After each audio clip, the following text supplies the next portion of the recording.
Hello everybody and welcome to Kaizen Gaming, going over the new Victoria 3 update. It looks like this is the first major update that will be free to play for everybody on Victoria 3, and they're calling it the Earl Grey update. And if I had some Earl Grey tea, I would be drinking it right now, but currently I just have some coffee. I recommend that you get your drink of choice and just sit back, relax. It looks like we have a lot of stuff to go through on this update.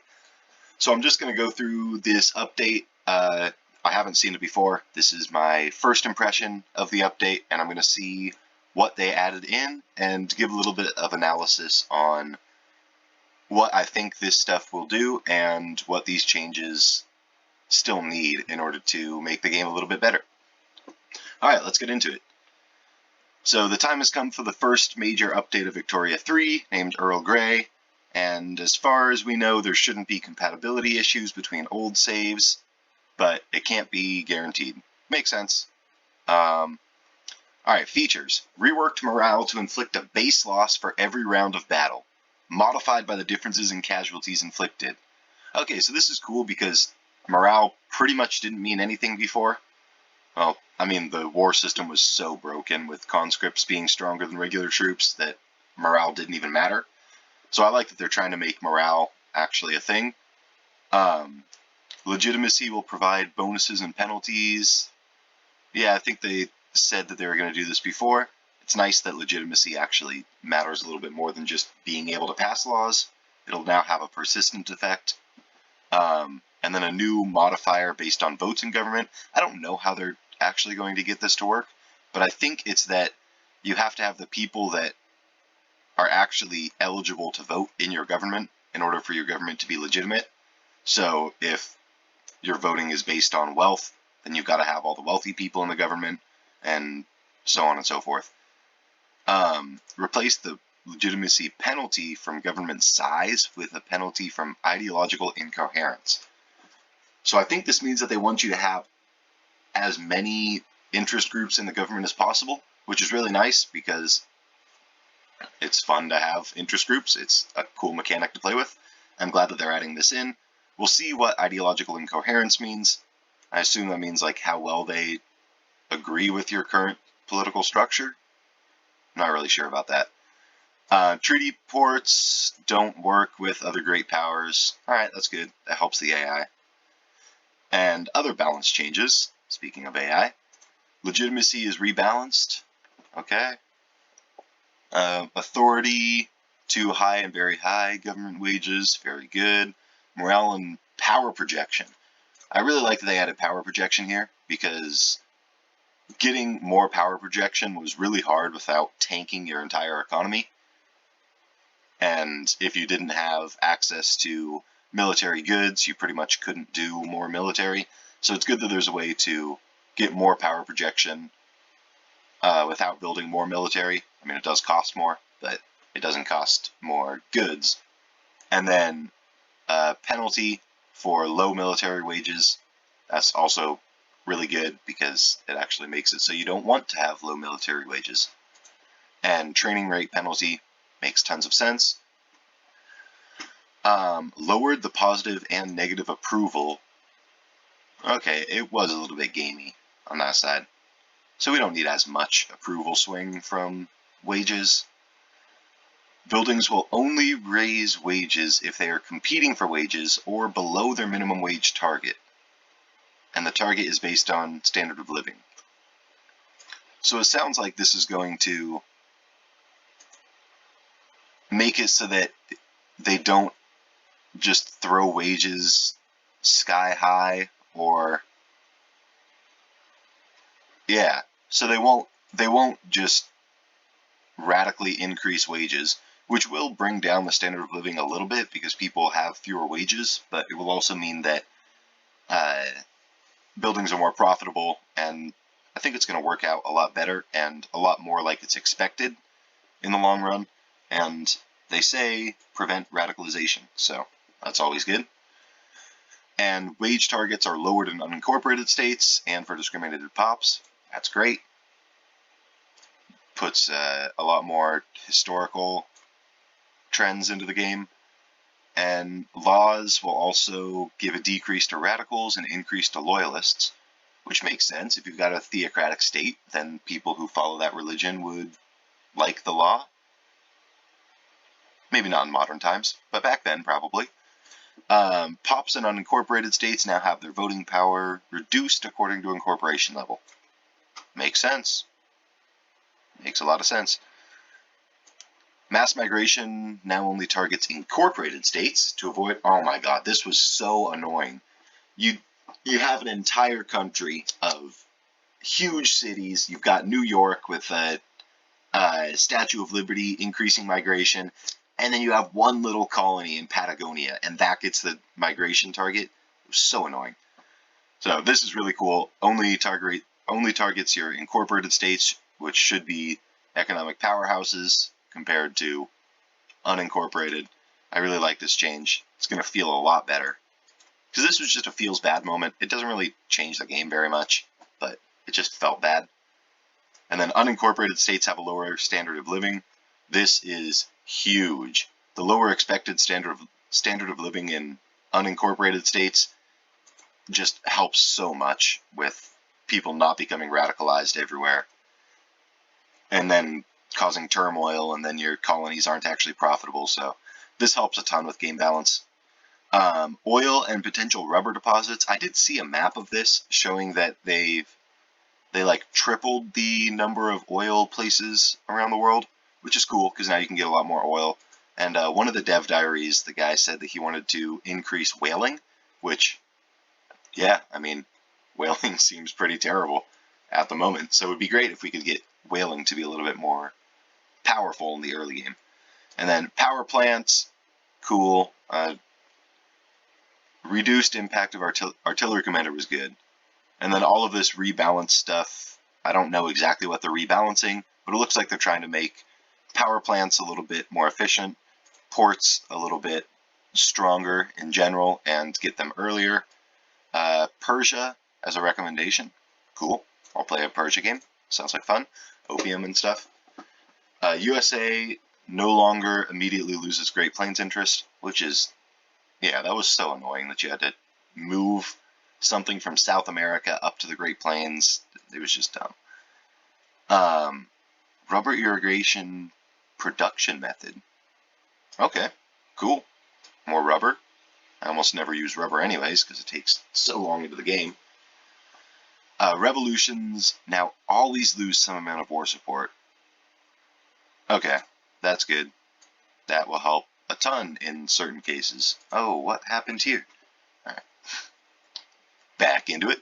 AI will not unify until pan-nationalism, and they can't force confederation on the player. Okay, that's good enough. White peace acceptance increases over time. Yes, no more stalemates going on forever. Like decades on end. And they won't annex people that they like. All very good. And they're more willing to settle wars. I really like how they're taking the direction of the AI so that the AI doesn't just forever war you into the dirt and will actually try to get a white peace.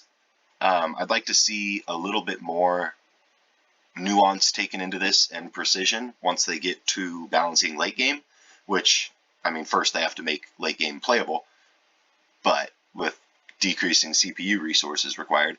But once they do, I think having wars go on forever in the late game is totally fine with trench warfare, but not in the early game. It just doesn't make any sense. And then they also take bankruptcy into account. Okay, good. I thought they already did that, but it's good that they do now. And they will stop revolutions if they can. Very cool. And properly use its investment pool. Also very good. Should help the AI quite a bit. Native uprisings. Okay. I haven't run into that one before, but it'll probably help people that have. And interesting. Improve the AI's understanding of when it should produce more military goods. Okay. And then it will also have them do more productive production methods. So this is good. This should help AI military quite a bit with not having supply issues. Great powers are going to get involved in the Middle East. Okay, historical accuracy. Liberia, independent instead of a U.S. puppet state at the beginning. That's good. That's good. It probably changes the U.S. AI quite a bit to like not go all in on Africa and actually stay on Manifest Destiny expanding to the West. And incorrect check in powerful. Oh, this was so annoying. You build up a huge army. Like, you're playing as Prussia. You build up an army to fight against France, and then France has a third your military, and it still says +0 for army size, because it's comparing it to its country rank instead of France's army size. So this is going to help a ton with diplomacy for great powers that have big army sizes, or minor powers that are fighting other minor powers that have really small size army size and stuff. Yeah, just back end AI fixing. Very good. We need that. AI wasn't the greatest, but it's not bad. It's not like at launch Civilization AI. I think the AI on the whole is fairly good for how complex this game is. They do stuff decently well. They're not super optimized, and I wish there was difficulty levels. That would be really cool, because yeah, having it all be one difficulty is kind of a little bit too easy and way too hard if you're at the highest end of the spectrum or lowest end of the spectrum in skill, respectively. So, interface. This is just going to be a bunch of stuff that we've got to see in order to know whether we like it or not. Improving details panels, added current trade routes stuff, a delay to opening map tooltips. Okay, we already had delays and stuff. That's another delay is good. You can customize more.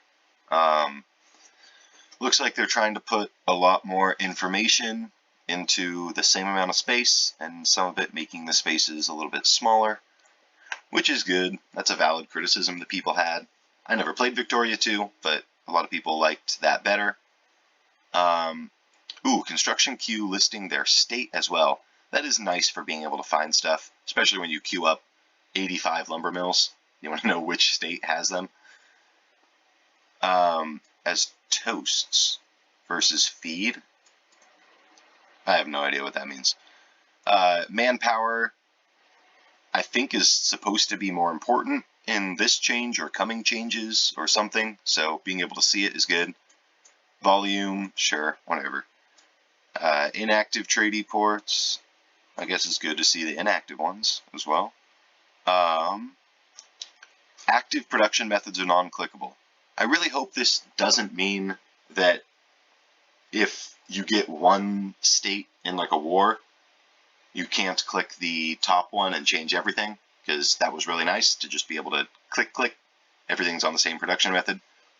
So I hope they kept that. Visible game rules, whatever. And there's barely any game rules at all. Who cares? Yeah, whatever. Just displaying a lot more stuff, making things easier to find. Alphabetical sorting.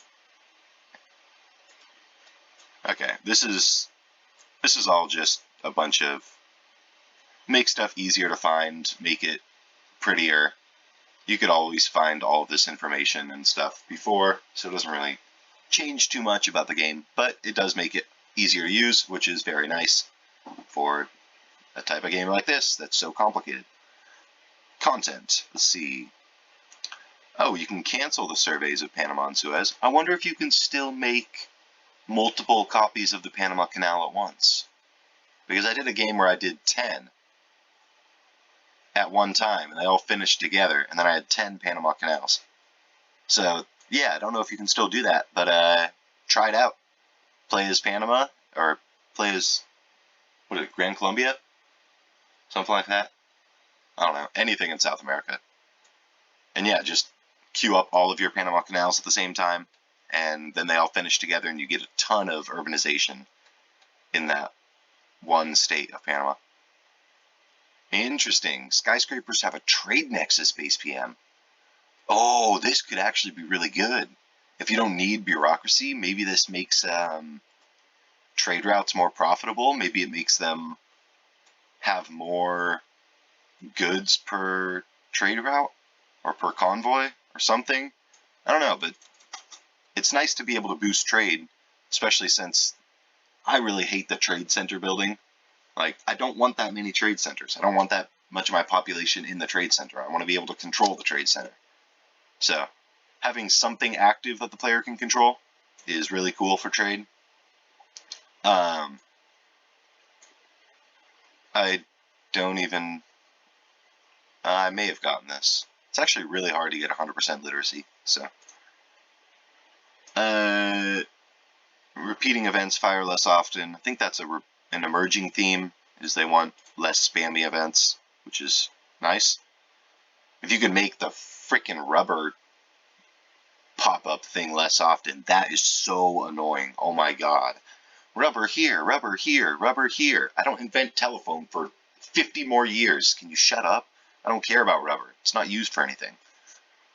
That would be nice. If they added rubber uses earlier in the tech tree, that would be really cool. Because as of right now, rubber is just so useless. German, Italian, flag colors and name stuff, very cool. Conservatives are now significantly stronger at the start of the game. Damn! They were already so repressively strong in the early game. I don't think these need to be stronger. These were like, landowners are like 50% of the government in most places. That's so annoying. I mean, it'll make the lands, or the law game a lot more difficult, but I'd like to see more nuance instead of just make it harder. I guess some of them, they weren't as strong. We'll see. Starting unemployment is probably bad. Hokkaido reduced it. I guess it was really sparsely populated. There's barely any population pre-update, though. Like, there was never enough people to work lumber mills and gold mines. So I guess Hokkaido is literally just going to be gold from now on. That kind of sucks. Abolitionism is rarer. I think that's probably good because it was so easy to avert the Civil War as U.S. You could just get rid of the landowners so quickly, the Southern planters, whatever they are. Manifest Destiny is now a lot better. It also works on the Mexican states. Very cool. Alaska Purchase is significantly easier. Yes! This is so good. And the American West... Dude, the American West expedition took like 6 expeditions, and you're almost guaranteed to fail unless somebody has a baby on the party, so that you can just bypass everything. And it was so... there were so many circular event chains and everything. I would really like them to... I'm fine with the American West being a huge expedition, because in reality it was. Like, a lot of people don't realize how big America is if they don't live in America, but America's like as big as all of Europe, and we were exploring 60% of it. So yeah, it makes sense that it would take a long time to explore. Even stuff like Central Africa, there's still people that lived there and were able to like show you around everywhere, and there's Native American tribes in the West, but not very many because they all kind of died from disease. So I think this should be the hardest expedition to complete. Well, I think that the African one, you definitely need like malarial medicine, and that should be a gatekeeping one. And then the American West expedition should just be like, you need time and people that are good at exploring, and it's a big place, so it's gonna take a long time. And then the Dream event, but maybe actually, going back to this, maybe allow stuff like pioneers and frontiersmen to like be more than just a couple people to go explore this, because it's very easily livable land. So in history, we just kind of sent a bunch of people out there and they explored it by themselves and then just set up a bunch of farms and kind of like took care of the whole Midwest part. That'd be cool. The dream event for gold rushes no longer has one unequivocally better option, which is good because you would always just choose the better option. More cultural homelands in each state. Okay, that's very cool. Yeah, so now you could actually play as like an African state and be able to rule Africa a lot more effectively. I like that. Flavor text, we'll see what that is. Reduced urban center requirements for underground railway. Okay, this is good. Being able to make quest completions easier is always good for pretty much any game. Just makes it more fun as a player. People's Springtime. Okay. I don't know if I've gotten that one. I don't know what Tanzimat events.10 is. So we'll see what these are, and if these are actually labeled correctly here. The Tale of Hope. Don't know that. Okay, so it looks like this is a bunch of events that are just going to be easier or more streamlined to complete. So that should be good. I like it when events are good. And then Austrian-formed Germany. Makes sense. Okay, just some quality of life improvements there. China reincorporates Heavenly Kingdom. That's good. Commanders can no longer cheat with their own spouses.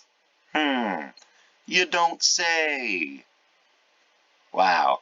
It's crazy that we can have these social reforms in this day and age, that people can no longer cheat on their spouse with their own spouse.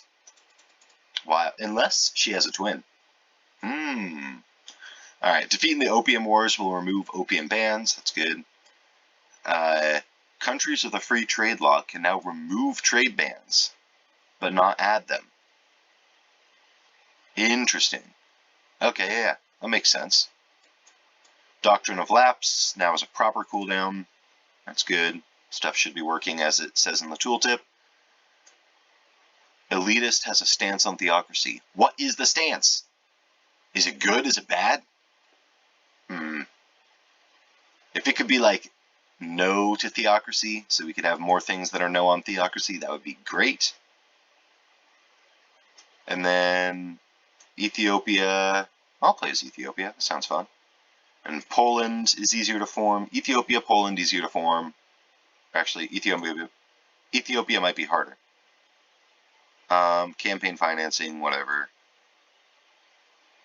Tutorial stuff, don't care. Risorgimento for minor states, cool. Want to play as, I guess Two Sicilies wasn't a minor state, but one of these is a minor state. Home affairs being actually efficient, cool, do like that. Less spammy, I love less spammy texts. And mustard gas is no longer permanent. Good, I certainly hope so. Oh, you can form the federations before nationalism now.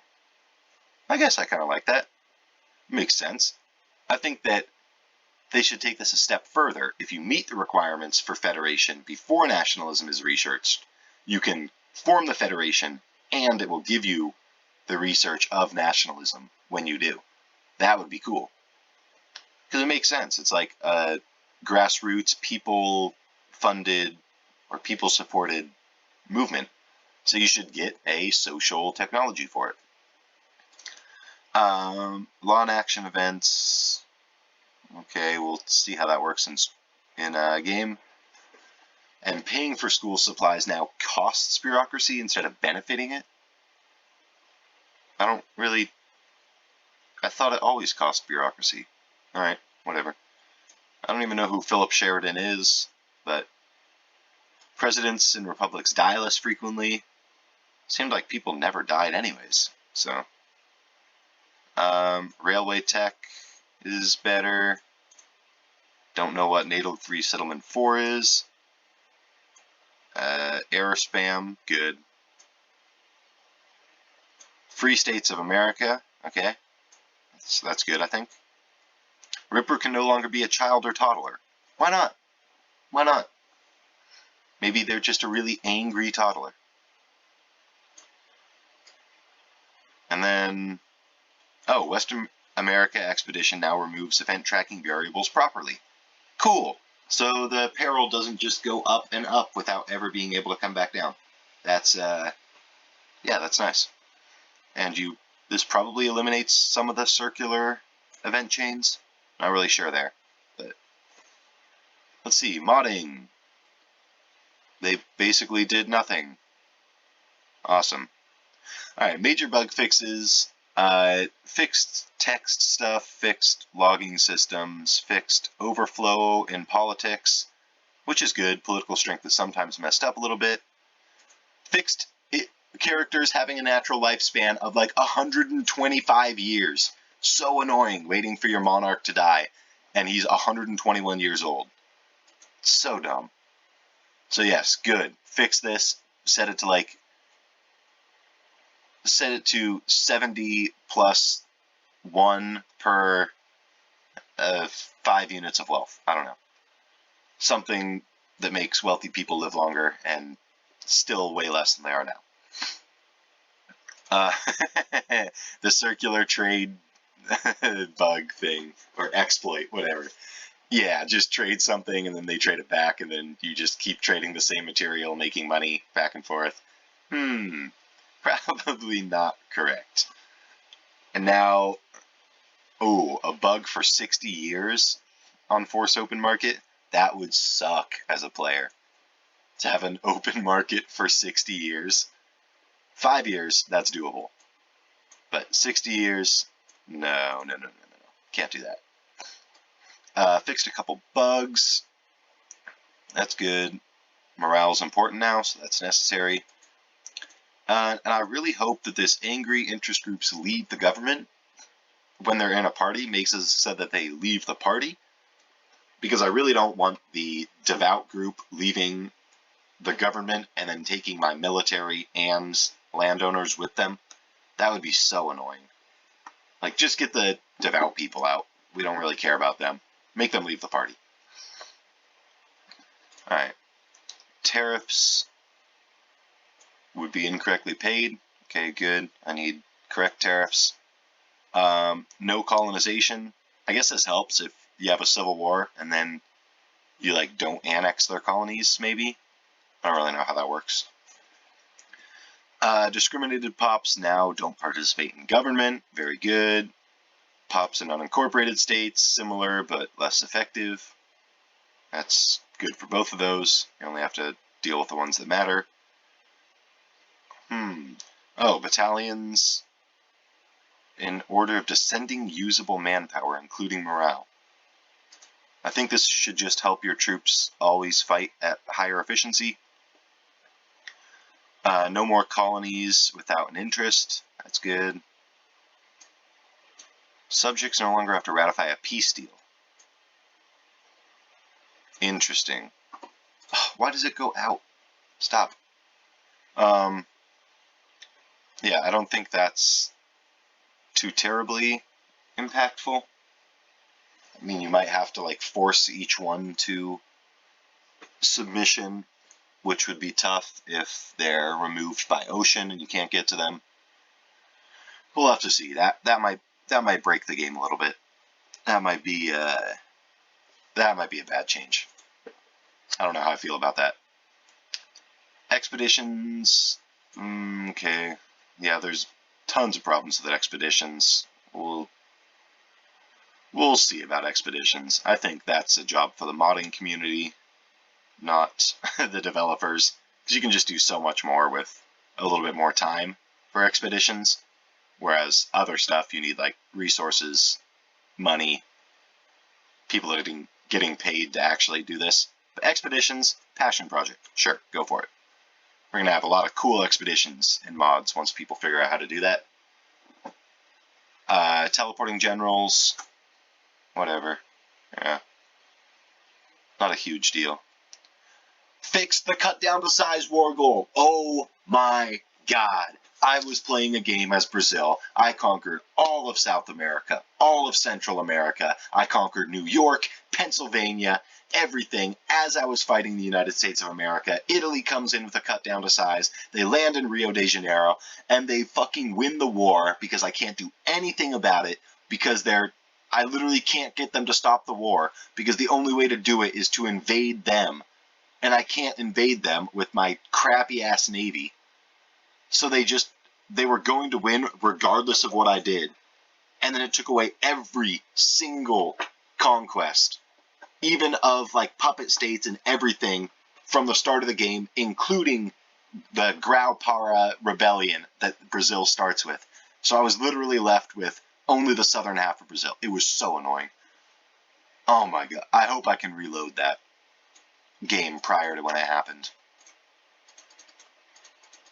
Because it's supposed to be 10 years, not 100 years. Okay, good. I really like this bug. This bug fix helps me a lot. Naval battles, you just need to do a rehaul of naval battles. Don't even try to bug fix stuff. It's not the bugs that are the problem, it's the mechanics. Just make naval warfare actually interactive. Because right now, it's terrible. It's so bad. Yeah. Treaty port stuff. Who cares? Whatever. Treaty ports. Cool. If they work, they work. If they don't, who cares? Doesn't change very much. Okay. Looks like they're just fixing a bunch of bugs for stuff crashing and stuff not working as it's intended. We always love those. Name fixes, number fixes, prediction fixes. Okay, better predictions are actually really powerful because that lets you, as a player, use your big brain moves to actually beat the AI with a lot more regularity because the predictions that you get are informing your actions a lot better. So this should be nice. Fixed a bunch of stuff that wasn't supposed to be there. Cool. Fixed textures.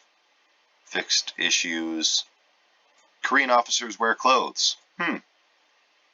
Cool. I would think that they should. I think it gets kind of cold there. So yeah, you might want to... What? Male academic and capitalist pops no longer carry parasols? No! Give me back the parasol! Ah, that's so annoying. Do they have a picture of the parasol here? Dude, think about these guys. Like, if they just had, like, if he was carrying a little parasol, who cares that they're inside? Like, look, if he was just sitting, he's, like, got his arms behind his back like a little anime character. He's just, like, flicking the parasol back and forth. Dude, that would be hilarious. They're sitting there in their top hats with their parasols, smoking cigars in their factories. That's totally canon. But the Dinka slaves are now naked. And the final fallback is no longer nakedness. Alright, that's cool. Confederate States of America have the right name. Correct spelling. We do like correct spelling. All sorts of stuff. More spelling. Correctly uses infamy. Interesting. Okay. Bureaucracy tech will be forgotten and has to be re-researched. But you can fix it with the debug console. I don't like the way that you implemented debug console. I don't want to reload my game every time because it takes 15 minutes to load because you haven't optimized the game. Alright. Overall, I think this is a good patch. It is about what I was expecting. Far less than I had hoped for, and quite a bit better than I had prepared for. So, really cool stuff, I think. The morale actually mattering is huge. Being able to play around legitimacy, very nice. It gives a little bit more nuance to the government stuff. And then replacing government size with legitimacy penalty is, or from ideological incoherence, sounds like it could be pretty cool. Some of the AI stuff is really nice, where the AI will just do a little bit better. Some of the balance with wages is cool. It makes them a little bit more interactive rather than just throw it on the lowest. Getting more loyalists and stuff from laws that restrict tolerances is cool, because that means that you can actually play as those without your country just getting overthrown nonstop. AI improvements, very good. What was the interface? Any interface improvement is just going to be a positive, pretty much. So I like all of this. They're just not very impactful on their own. Some of this stuff, okay, yeah, Trade Nexus, I want to see what this is, and I think this could be really cool. Most of this other stuff is just event things, ideology stuff, not super useful. Modding, I would like to see more modding support added, because I think that's a pretty big deal. One of these was, okay, fixing political strength, huge. It actually makes your political strength, both of these two changes, or three changes, makes it so that your politics will be a lot more predictable and a lot more precise as to what the game's showing you, which just makes it a lot more fun, makes it feel a lot less random, which is huge in my opinion, because that's one of the win conditions for the game. And then there was another one where I cannot find it now, but the one where it makes it so that war acceptance is based on, or not war acceptance, the army power is calculated against army power instead of against the rank of the other country, which will help a ton with great powers, especially Prussia, Germany stuff. So overall, I think there's a ton of really cool changes here, and I think that they're doing a really good job, especially seeing as how they're kind of doing this in a new way. I mean, I know that Paradox has been upkeeping stuff like Crusader Kings 3 fairly regularly, but I think this is a little bit more in-depth and a game that needs a lot more accuracy from a balance side. So I'm really glad that the team is putting in a lot of work onto Victoria 3, and I think that it's going to be a really good game that only gets better and better, and I think it's probably going to peak far into the future, especially once all of this official stuff starts to slow down, because, I mean, if we just look at this, this is a lot that they put in, and this is, what, a 1 month update? Or maybe a little bit more? So they're doing a lot of work, and I think that once they're done doing the bulk of their work, they're going to work a little bit more on helping modders, and then once the modders are there, it's going to be a great game. So thank you all, and I'll see you in game.